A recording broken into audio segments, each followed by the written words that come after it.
Jam 7 malam di hari ulang tahun pernikahan kami yang keempat, suami duduk di meja makan dengan wajah datar dan berkata, "Aku minta cerai. Kamu tidak pernah bisa jadi istri yang aku butuhkan." Di atas meja ada masakan yang baru saja aku selesaikan setelah 3 jam di dapur. Di dalam tasku ada dokumen yang belum pernah ia lihat seumur hidup. Seminggu kemudian, saat seluruh jajaran direksi perusahaannya berkumpul di ruang rapat lantai 22, pintu terbuka dan Aji mendapati aku duduk di kursi paling ujung. Kursi yang selama ini hanya diduduki oleh satu orang, pemilik perusahaan. Wajahnya berubah seperti orang yang baru melihat hantu di siang bolong. Karena sebelum ceritanya dimulai, silakan tulis di kolom komentar dari daerah mana saja teman-teman yang menyimak cerita ini.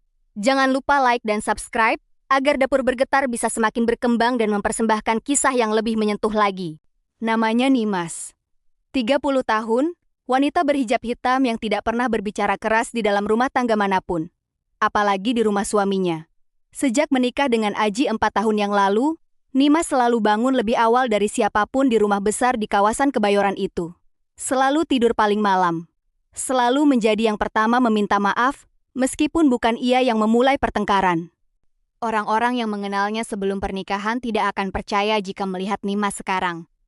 Mereka mengenal perempuan yang berbeda. Perempuan yang dulu duduk di ruang rapat dengan laptop penuh angka dan berbicara dengan nada yang tidak bisa dibantah. Perempuan yang pada usia 26 tahun sudah mengelola portofolio investasi bernilai ratusan miliar. Perempuan yang ketika memutuskan untuk menikah dengan Aji, memilih untuk menyembunyikan seluruh identitas finansialnya karena ia ingin dicintai sebagai Nimas, bukan sebagai angka di neraca perusahaan. Keputusan itu adalah kesalahan terbesar dalam hidupnya. Bukan karena Aji jahat sejak awal. Aji adalah pria yang menyenangkan ketika mereka baru menikah. Tinggi, rapi, bekerja sebagai manajer menengah di sebuah perusahaan properti besar, dan cukup perhatian di tahun pertama. Masalah datang perlahan, seperti air yang merembes melalui retakan dinding. Tidak terasa sampai tiba-tiba seluruh fondasi sudah basah. Masalah itu bernama Ibu Kartini. Ibu Kartini adalah ibu kandung Aji, wanita 60 tahun dari Yogyakarta yang pindah ke Jakarta 3 bulan setelah pernikahan mereka dengan alasan menemani anak laki-laki satu-satunya. Nimas menyambut kedatangan itu dengan tangan terbuka. Ia menyiapkan kamar terbaik, membeli perabotan baru, dan memastikan semua makanan yang tersedia adalah makanan yang ia tahu disukai oleh ibu mertuanya. Yang tidak ia ketahui adalah bahwa Ibu Kartini datang bukan untuk menemani. Ia datang untuk mengambil alih. Minggu pertama, Ibu Kartini masuk ke dapur dan mengeluarkan seluruh bumbu yang disimpan Nimas dari lemari. Bumbu sachet, ini bukan dapur yang benar. Memasak itu dari rempah segar, Nduk. Tidak heran masakan kamu tidak ada rasanya. Nimas tersenyum dan mengangguk. Ia membeli rempah segar keesokan harinya. Minggu kedua, Ibu Kartini mengeluh bahwa cara Nimas memotong bawang terlalu tebal. Bahwa ayam yang dimasak Nimas terlalu kering. Bahwa nasi yang dimasak Nimas terlalu pulen atau terlalu keras, tergantung hari apa Ibu Kartini bangun dengan suasana hati seperti apa. Bulan kedua, Ibu Kartini mulai berbicara kepada Aji di malam hari dengan suara yang cukup keras untuk didengar dari balik pintu kamar. "Kamu mau makan masakan seperti itu seumur hidup, Ji? Ibumu dulu masak opor sampai kamu nambah 3 kali. Ini istrimu bikin opor rasanya seperti air cucian beras." Aji tidak membela Nimas. Aji tidak pernah membela Nimas. Yang Aji lakukan adalah keesokan harinya, duduk di meja makan dengan wajah tidak puas dan berkata, "Nimas, kamu bisa tidak belajar masak yang benar? Ibu sudah bilang berkali-kali." Nimas menelan jawabannya.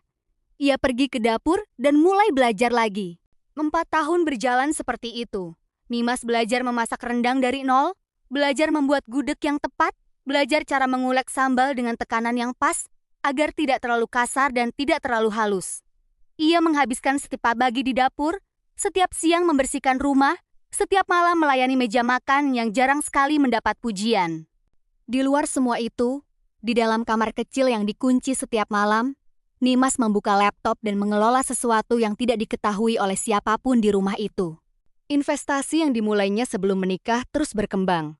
Portofolio yang ia bangun dengan sangat hati-hati selama bertahun-tahun terus menghasilkan. Nimas tidak pernah berhenti bekerja. Ia hanya bekerja dalam diam, di balik layar, di jam-jam ketika semua orang mengira ia sedang beristirahat. Salah satu investasi terbesarnya adalah saham di perusahaan properti besar di Jakarta. Perusahaan yang ia masuki ketika sahamnya sedang sangat murah 6 tahun yang lalu, jauh sebelum ia mengenal Aji. Perusahaan yang kini telah berkembang menjadi salah satu pemain properti paling signifikan di Indonesia. Perusahaan tempat Aji bekerja sebagai manajer menengah. Nimas tidak pernah menceritakan hal ini kepada siapapun.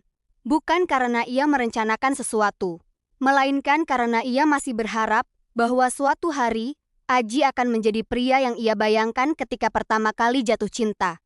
Dan selama harapan itu masih ada, Nimas memilih untuk diam. Harapan itu akhirnya mati pada malam ulang tahun pernikahan keempat mereka. Hari itu Nimas bangun jam 4 pagi. Ia ingin membuat sesuatu yang istimewa. Rendang daging yang dimasak pelan selama 4 jam, sayur lodeh dengan santan segar, dan kue lapis yang ia buat sendiri lapis demi lapis sejak subuh. Ia menyiapkan segalanya dengan sangat teliti, karena malam ini ia berencana berbicara kepada Aji tentang sesuatu yang sudah ia simpan terlalu lama. Ia ingin jujur, ingin menceritakan tentang bisnis yang ia kelola diam-diam, ingin mengajak Aji membangun sesuatu bersama-sama, ingin mengakhiri kepura-puraan bahwa ia hanyalah ibu rumah tangga biasa yang tidak bisa memasak dengan benar. Ibu Kartini muncul di dapur jam 7 pagi dengan wajah yang sudah terlipat tidak menyenangkan. "Rendang lagi? Kamu tidak punya ide lain?" "Ini kesukaan Mas Aji, Bu," jawab Nimas pelan. "Kesukaan Aji itu rendang buatan ibunya, bukan rendang buatan kamu yang selalu kurang meresap." Ibu Kartini mengangkat tutup panci dan mencium aromanya dengan ekspresi menghina. "Kamu masak berapa jam ini?" 4 jam. Masih kurang. Masakan yang benar itu butuh kesabaran. Kamu tidak punya itu." Nimas tidak menjawab.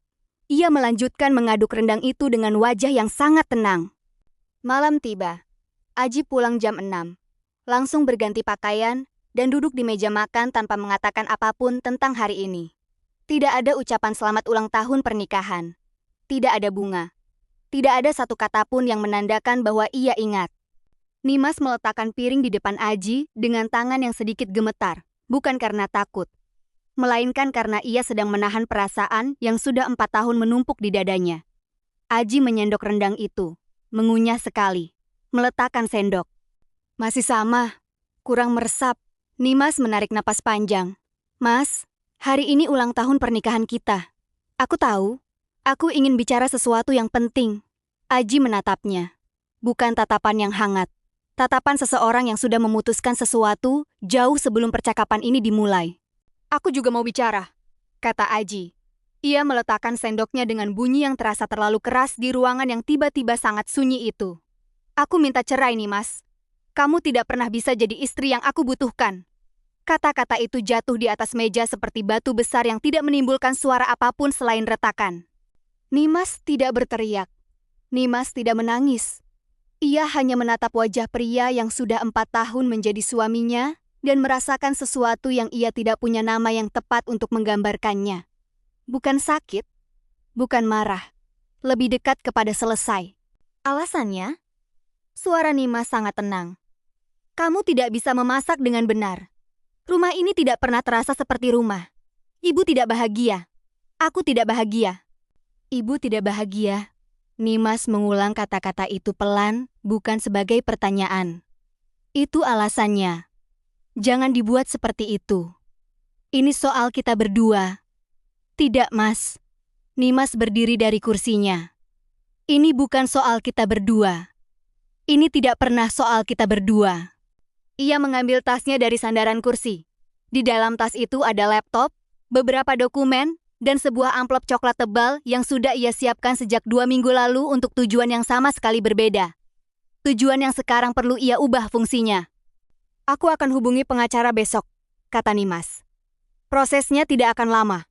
Ia berjalan ke kamar, menutup pintu, dan untuk pertama kalinya dalam 4 tahun, mengunci pintu dari dalam tanpa merasa bersalah. Di luar kamar, Ibu Kartini muncul dari ruang tengah dengan wajah yang tidak bisa menyembunyikan kepuasannya. Ia berjalan menuju meja makan, duduk di kursi yang baru saja ditinggalkan Nimas, dan menyendok rendang itu ke piringnya. "Rasanya memang tidak karuan," katanya kepada Aji sambil mengunyah. Kamu sudah membuat keputusan yang tepat, Ji. Aji tidak menjawab. Ia menatap pintu kamar yang tertutup dengan ekspresi yang sulit dibaca. Bukan penyesalan, hanya sedikit rasa tidak nyaman yang datang terlambat dan akan pergi lebih cepat dari yang seharusnya. Di dalam kamar, Nimas membuka laptopnya. Layarnya menyala, memantulkan cahaya pada wajahnya yang sangat tenang. Ia membuka beberapa aplikasi sekaligus. Pertama, aplikasi komunikasi terenkripsi yang terhubung dengan tim kecil yang bekerja untuknya selama ini. Kedua, dokumen portofolio investasi yang terakhir ia perbarui 2 minggu lalu. Ketiga, catatan mengenai rapat Dewan Direksi yang dijadwalkan 3 hari lagi di kantor pusat perusahaan properti tempat Aji bekerja. Nimas membaca jadwal itu dengan sangat teliti. Lalu ia tersenyum untuk pertama kalinya malam itu. Bukan senyuman yang manis. Senyuman seseorang yang baru saja memutuskan bahwa sudah waktunya berhenti berpura-pura. Keesokan paginya, Nimas tidak memasak. Untuk pertama kali dalam 4 tahun, dapur rumah itu dingin sampai jam 10 pagi. Tidak ada aroma bawang yang ditumis. Tidak ada suara air mendidih. Tidak ada sendok yang beradu dengan wajan. Ibu Kartini muncul di dapur jam 7 dengan wajah yang sudah siap mengeluh dan mendapati kompor dalam keadaan mati, meja bersih tanpa persiapan apapun, dan sebuah catatan kecil yang ditempel di pintu kulkas. Saya ada keperluan di luar hari ini. Silakan masak sendiri. Ibu Kartini membaca catatan itu 2 kali, lalu 3 kali. Ekspresinya bergerak dari terkejut ke marah dalam waktu yang sangat singkat. Ia berjalan cepat ke kamar Aji dan mengetuk pintu dengan keras. Ji, istrimu ini sudah mulai tidak tahu diri. Aji yang baru akan berangkat kerja membuka pintu dengan dasi yang belum terpasang. Ada apa, Bu? Dia pergi entah kemana dan tidak masak. Tempelkan catatan seenaknya di kulkas. Ibumu ini mau makan apa? Aji mengerutkan dahi. Ia berjalan ke dapur, membaca catatan itu, dan untuk sesaat ekspresinya menunjukkan sesuatu yang hampir menyerupai keheranan. Nimas tidak pernah melakukan ini sebelumnya. Pesan ojek makan saja, Bu, kata Aji akhirnya. Lalu kembali ke kamarnya untuk menyelesaikan dasi dan berangkat. Ibu Kartini berdiri sendirian di dapur yang dingin itu, dengan raut wajah seorang ratu yang baru saja kehilangan pelayannya, dan tidak tahu harus berbuat apa selanjutnya. Nimas menghabiskan pagi itu di sebuah gedung perkantoran di kawasan Sudirman. Lantai 12. Kantor yang tidak memiliki papan nama di pintunya, hanya sebuah nomor ruangan dan kamera pengawas kecil di sudut atas. Di dalam ruangan itu ada 3 orang yang menunggunya. Seorang pengacara bernama Pak Hendra yang sudah bekerja dengannya selama 6 tahun. Seorang asisten muda bernama Laras yang mengelola semua jadwal dan komunikasi. Dan seorang pria paruh baya bernama Pak Wisnu yang menjabat sebagai CEO perusahaan properti tempat Aji bekerja. Pak Wisnu berdiri saat Nimas masuk. Ia mengangguk hormat dengan cara yang tidak pernah dilakukan oleh siapapun kepada istri Aji dimanapun sebelumnya. Ibu Nimas, terima kasih sudah meluangkan waktu. Duduk saja, Pak Wisnu. Nimas meletakkan tasnya di meja dan membuka laptopnya. Kita langsung ke pokok masalah. Rapat Dewan 3 hari lagi. Ada beberapa keputusan strategis yang perlu saya komunikasikan sebelum itu. Pak Wisnu mengangguk. Ia sudah terbiasa dengan cara Nimas bekerja. Langsung, tidak membuang waktu, dan selalu tahu persis apa yang ia inginkan. Nimas adalah pemegang saham terbesar perusahaan itu. Bukan mayoritas, tetapi cukup besar untuk memiliki kursi di dewan dan suara yang tidak bisa diabaikan. Ia masuk ke perusahaan ini 6 tahun lalu, ketika sahamnya masih sangat murah dan tidak banyak yang percaya perusahaan ini akan berkembang. Nimas melihat sesuatu yang orang lain tidak lihat, dan ia bertaruh besar. Taruhan itu kini bernilai lebih dari yang pernah ia bayangkan. Ada satu hal lagi, kata Nimas setelah mereka selesai membahas agenda rapat. Saya akan hadir langsung di rapat 3 hari ke depan. Selama ini, saya mewakilkan melalui kuasa hukum. Kali ini saya ingin hadir sendiri. Pak Wisnu sedikit terkejut. Selama bertahun-tahun, Nimas selalu memilih untuk tidak terlihat. Ia bekerja dari balik layar, membuat keputusan melalui Pak Hendra, dan tidak seorang pun di perusahaan itu yang tahu wajah pemegang saham terbesar mereka. Tentu Bu Nimas, akan saya informasikan kepada seluruh jajaran direksi. Tidak perlu, kata Nimas dengan senyuman tipis. Biarkan mereka terkejut. 2 hari setelah malam itu, proses perceraian mulai berjalan. Pak Hendra mengurus semua dokumen dengan cepat.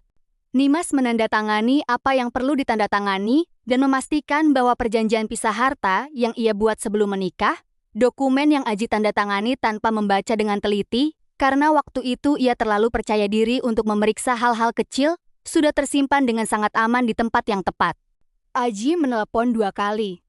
Pertama untuk menanyakan di mana Nimas menyimpan kunci cadangan mobil. Kedua untuk mengatakan bahwa ibunya ingin tahu kapan Nimas akan mengambil barang-barangnya karena Ibu Kartini ingin mengubah kamar itu menjadi ruang jahit. Nimas menjawab keduanya dengan sangat singkat dan menutup telepon. Di rumah itu, tanpa Nimas, kehidupan Ibu Kartini dan Aji ternyata tidak semudah yang mereka bayangkan. Ibu Kartini memasak sendiri untuk pertama kali dalam berbulan-bulan, dan mendapati bahwa keahlian memasaknya yang selama ini ia banggakan membutuhkan tenaga yang lebih besar dari yang dimiliki oleh lutut dan pinggang seorang perempuan 60 tahun. Masakan yang dihasilkan tidak buruk, tetapi prosesnya melelahkan, dan tidak ada yang membersihkan dapur setelahnya kecuali dirinya sendiri. Aji pulang kerja dan tidak menemukan meja makan yang siap. Ia harus memesan makanan dari luar untuk pertama kalinya dalam 4 tahun. Sesuatu yang ia tidak sadari, betapa ia sudah sangat terbiasa tidak perlu melakukan. Besok aku minta dia segera ambil barangnya, kata Ibu Kartini kepada Aji di malam ketiga. Aji mengangguk sambil membuka kotak makanan yang baru tiba dari ojek online. Ia tidak menjawab. Ada sesuatu yang mulai menggerogoti kenyamanannya. Sesuatu yang ia tidak mau akui bahkan kepada dirinya sendiri. Hari rapat tiba dengan langit Jakarta yang mendung sejak pagi. Gedung kantor pusat perusahaan properti itu berdiri 22 lantai di kawasan SCBD. Aji tiba jam 8, merapikan dasi di lift, dan berjalan menuju ruang rapat besar di lantai 22 dengan langkah yang penuh kepercayaan diri. Rapat Dewan Direksi adalah salah satu momen yang paling ia sukai. Ini adalah tempat di mana ia merasa paling berkuasa, paling terlihat, paling dihargai. Ruang rapat itu besar dengan meja oval panjang dan kursi-kursi berlengan kulit yang mahal. Jendela kaca dari lantai ke langit-langit menghadap ke cakrawala Jakarta yang berkabut. Sudah ada beberapa direksi yang duduk ketika Aji masuk. Pak Wisnu berdiri di ujung meja, berbicara pelan dengan seseorang di teleponnya. Aji mengambil kursinya dan membuka laptop. Ia tidak memperhatikan bahwa suasana di ruangan itu terasa sedikit berbeda dari biasanya. Lebih sunyi, lebih tegang. Beberapa direksi senior berbisik satu sama lain dengan ekspresi yang tidak bisa ia baca. Jam 9 tepat, pintu ruang rapat terbuka. Pak Wisnu berdiri. Seluruh orang di ruangan itu ikut berdiri secara otomatis. Refleks yang terjadi ketika seseorang dengan kekuasaan tertentu memasuki ruangan. Aji ikut berdiri. Matanya mengarah ke pintu dan kemudian ia membeku. Wanita yang berjalan masuk dengan langkah yang sangat tenang dan aura yang memenuhi seluruh ruangan itu mengenakan blazer hitam dan hijab yang terlipat rapi. Wajahnya sangat ia kenal. Wajah yang ia lihat setiap hari selama 4 tahun. Wajah yang 3 hari lalu ia minta untuk bercerai darinya dengan alasan tidak bisa memasak dengan benar. Nimas berjalan melewati deretan kursi tanpa melihat ke arah Aji. Ia menuju kursi di ujung meja.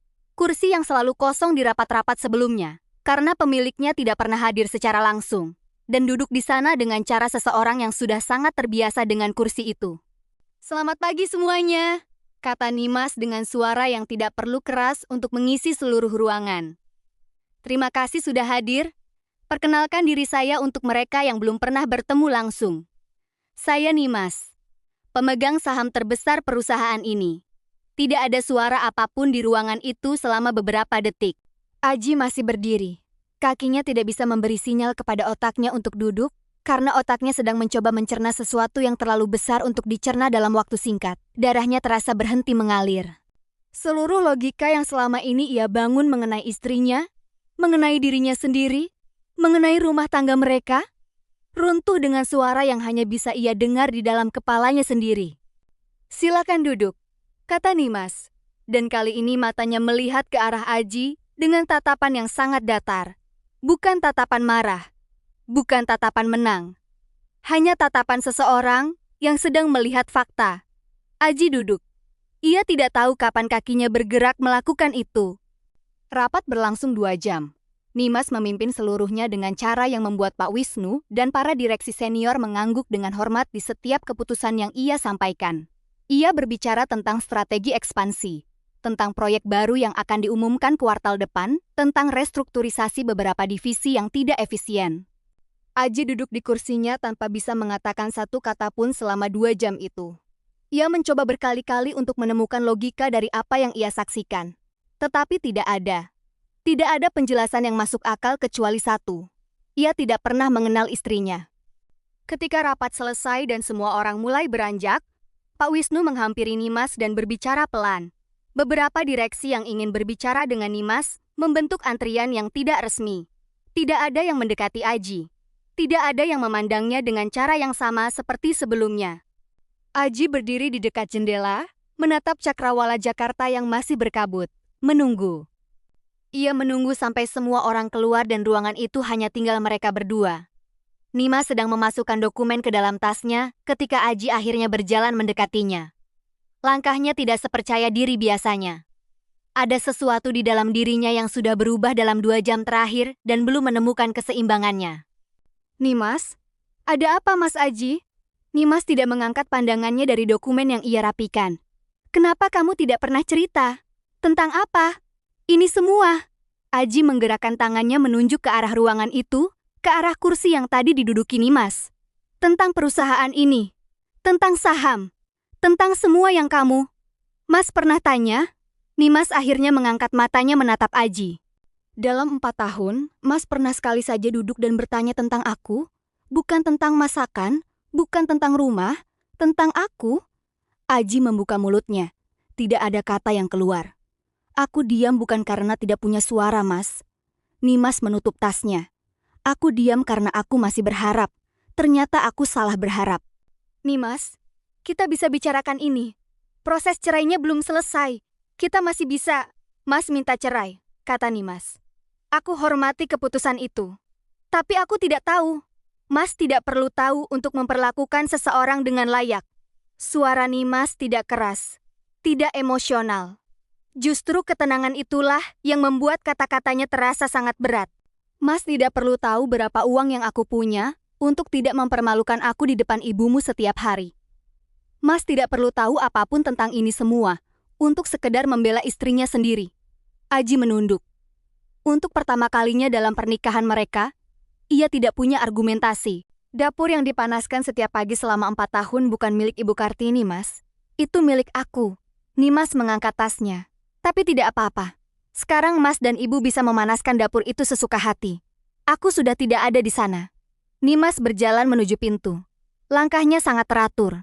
Seperti langkah seseorang yang sudah menghitung setiap jaraknya jauh sebelum berjalan. Nimas? Suara Aji terdengar berbeda sekarang. Lebih rendah, lebih tidak berdaya. Aku minta maaf. Nimas berhenti sejenak di ambang pintu. Ia tidak berbalik. Maaf itu datang terlambat, Mas. Ia berjalan keluar. Tapi tidak apa-apa. Semua orang belajar dengan caranya sendiri. Pintu ruang rapat tertutup. Aji berdiri sendirian di dalam ruangan yang sangat besar itu. Di antara kursi-kursi kosong dan pemandangan Jakarta yang berkabut. Merasakan kehilangan yang tidak ia ketahui namanya sampai sekarang. Di luar gedung, Jakarta menyambut Nimas dengan terik matahari yang akhirnya menerobos kabut. Laras sudah menunggu di depan pintu dengan payung dan sebuah amplop putih.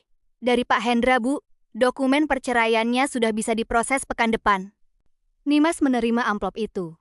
Ia berdiri sebentar di depan gedung itu, menatap jalan yang ramai dengan kendaraan dan orang-orang yang bergerak cepat ke segala arah. 4 tahun. 4 tahun ia membawa beban yang seharusnya tidak pernah ia pikul sendirian. 4 tahun berdiri di dapur yang setiap paginya terasa semakin berat. Dan semua itu berakhir bukan dengan tangisan atau kemenangan yang dramatis, melainkan dengan pintu ruang rapat yang tertutup dan langkah kaki yang sangat tenang meninggalkan lantai 22. Nimas memasukkan amplop itu ke dalam tasnya. Ia menghubungi nomor yang sudah lama tersimpan di teleponnya, namun jarang ia hubungi.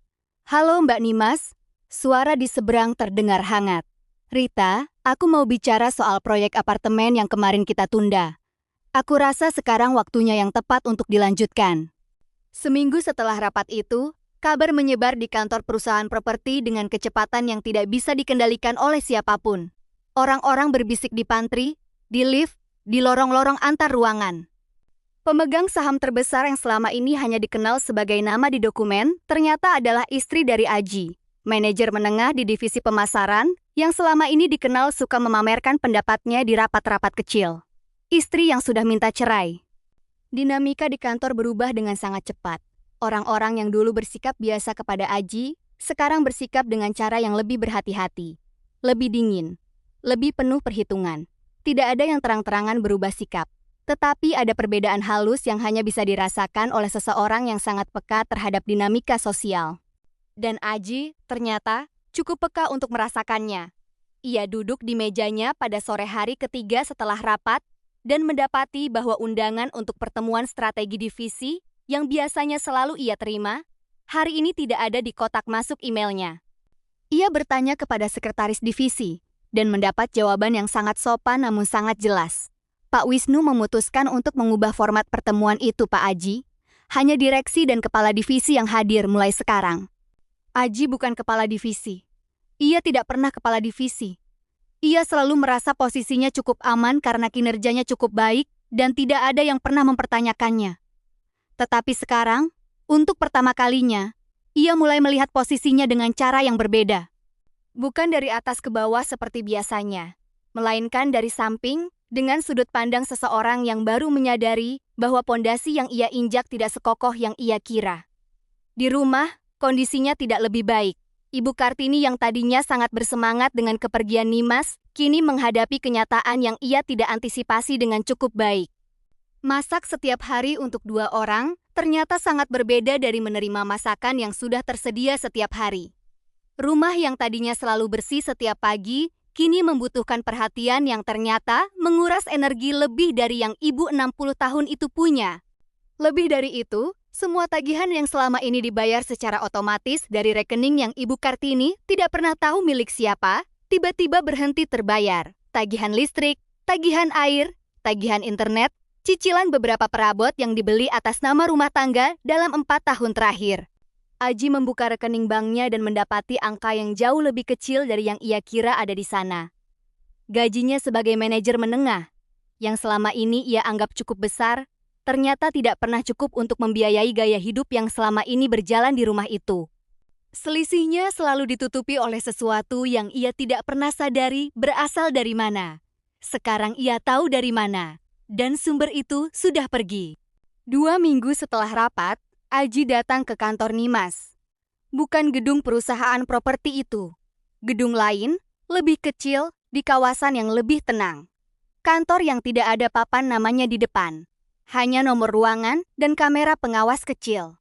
Laras yang membukakan pintu dan mempersilakan Aji menunggu di ruang tamu yang sederhana, namun sangat rapi. Aji menunggu 20 menit sebelum Nimas keluar dari dalam ruangan. Ia mengenakan blazer abu-abu dan terlihat seperti seseorang yang baru selesai dari pertemuan penting. Bukan seperti seseorang yang sedang menunggu percakapan sulit dengan mantan suaminya. "Kamu mau bicara apa, Mas?" Nimas duduk di kursi seberang. Antara mereka ada meja kaca kecil dan jarak yang terasa jauh lebih lebar dari itu.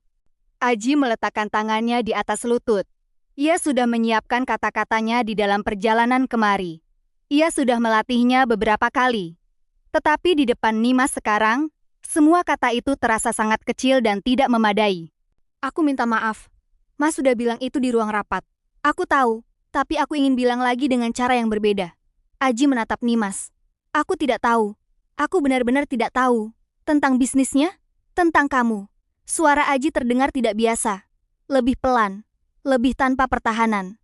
"Aku tidak tahu kamu seperti itu. Aku tidak tahu kamu sekuat itu. Aku pikir aku tahu istriku, tapi ternyata aku tidak pernah benar-benar mau tahu." Nimas menatapnya tanpa berkata apapun selama beberapa saat. "Aku minta kesempatan kedua," kata Aji. "Aku tahu ini tidak adil setelah semua yang aku lakukan. Tapi aku minta, Nimas." "Untuk apa?" "Untuk memperbaiki semuanya. Untuk benar-benar mengenalmu kali ini. Untuk memulai dari awal dengan cara yang benar." Nimas menarik napas panjang. Ia menatap tangannya sendiri sebentar, lalu mengangkat wajahnya kembali ke arah Aji. "Mas tahu yang paling menyakitkan bukan apa?" Aji menggeleng. "Bukan masalah dapur. Bukan masalah masakan. Bukan bahkan masalah Ibu Kartini. Nimas berbicara dengan sangat pelan. Yang paling menyakitkan adalah bahwa aku percaya selama 4 tahun bahwa suatu hari Mas akan melihat aku. Bukan karena tahu berapa asetku. Bukan karena tahu aku pemegang saham perusahaan Mas. Tapi hanya karena Mas peduli. Aji menunduk. Dan Mas tidak pernah melakukan itu. Lanjut Nimas. Bukan karena Mas tidak bisa. Tapi karena Mas tidak mau. Ada perbedaan besar di antara keduanya. Aku mau sekarang. Sekarang Mas tahu siapa aku, kata Nimas. Itu berbeda, Mas. Sangat berbeda. Keheningan mengisi ruangan itu. Di luar jendela, suara Jakarta berjalan terus seperti biasa. Tidak peduli dengan apapun yang sedang terjadi di dalam ruangan kecil ini. Proses perceraian akan selesai minggu depan, kata Nimas akhirnya. Mas akan menerima salinan dokumennya melalui Pak Hendra. Aji tidak bergerak dari kursinya. Ia menatap Nimas dengan cara yang tidak pernah ia lakukan selama 4 tahun pernikahan mereka. Benar-benar menatap. Melihat wanita yang duduk di hadapannya bukan sebagai istri yang harus melayani. Bukan sebagai bagian dari rutinitas rumah tangga. Melainkan sebagai seseorang yang utuh dan sangat kompleks yang selama ini ada di depan matanya, tanpa pernah ia lihat dengan benar. Dan sekarang terlambat. Aku mengerti, kata Aji akhirnya. Suaranya sangat pelan. Tapi aku ingin kamu tahu bahwa aku benar-benar menyesal. Aku tahu, Mas. Nimas berdiri. Dan itu sudah cukup. 1 tahun kemudian. Jakarta tidak berubah banyak dari luar. Masih macet, masih panas, masih penuh dengan gedung-gedung baru yang terus tumbuh menggantikan yang lama. Tetapi di dalam kehidupan beberapa orang, perubahan itu sangat besar dan tidak bisa dibalik. Nimas berdiri di balkon apartemen barunya di lantai 28. Di bawah sana Jakarta menyala di malam hari. Secangkir teh hangat di tangannya mengepulkan uap tipis yang segera hilang diterpa angin malam. Wajahnya sangat tenang. Bukan tenang karena tidak ada yang terjadi. Melainkan tenang karena seseorang yang sudah berdamai dengan dirinya sendiri. Setahun terakhir berjalan dengan sangat berbeda dari 4 tahun sebelumnya. Proyek apartemen yang sempat ditunda diluncurkan 3 bulan lalu. Dan disambut lebih baik dari yang diperkirakan. Portofolio investasinya terus berkembang ke arah yang ia rencanakan. Dan untuk pertama kalinya dalam waktu yang sangat lama, pagi harinya tidak dimulai dengan dapur orang lain. Di lantai 12 gedung yang berbeda, Laras mengirimkan laporan mingguan melalui pesan terenkripsi. Nimas membacanya sekilas, memberikan beberapa catatan dan menutup teleponnya. Beberapa minggu yang lalu, ia mendengar dari Pak Hendra bahwa Aji telah mengundurkan diri dari perusahaan properti itu. Alasan resminya adalah ingin mengejar kesempatan lain. Alasan yang sebenarnya adalah bahwa terlalu banyak hal yang berubah setelah rapat itu. Dan terlalu banyak orang yang tahu terlalu banyak tentang apa yang sudah terjadi. Beberapa orang bisa bertahan dalam situasi seperti itu. Aji bukan salah satunya. Ibu Kartini kembali ke Yogyakarta 2 bulan setelah Nimas pergi. Tanpa mantu yang memasak, tanpa menantu yang membayar tagihan, rumah besar di Kebayoran itu terlalu mahal untuk dipertahankan oleh gaji seorang manajer yang sekarang tidak lagi menjadi manajer. Nimas tidak merasa menang atas hal itu. Kemenangan bukan kata yang tepat untuk apa yang ia rasakan. Kata yang lebih tepat adalah lega, lepas, dan mungkin untuk pertama kalinya benar-benar bebas. Wajan itu belum dipakai karena sekarang Nimas memasak hanya ketika ia mau. Bukan karena diminta, bukan karena dituntut, bukan karena ada yang menilai apakah rasanya sudah cukup meresap atau belum.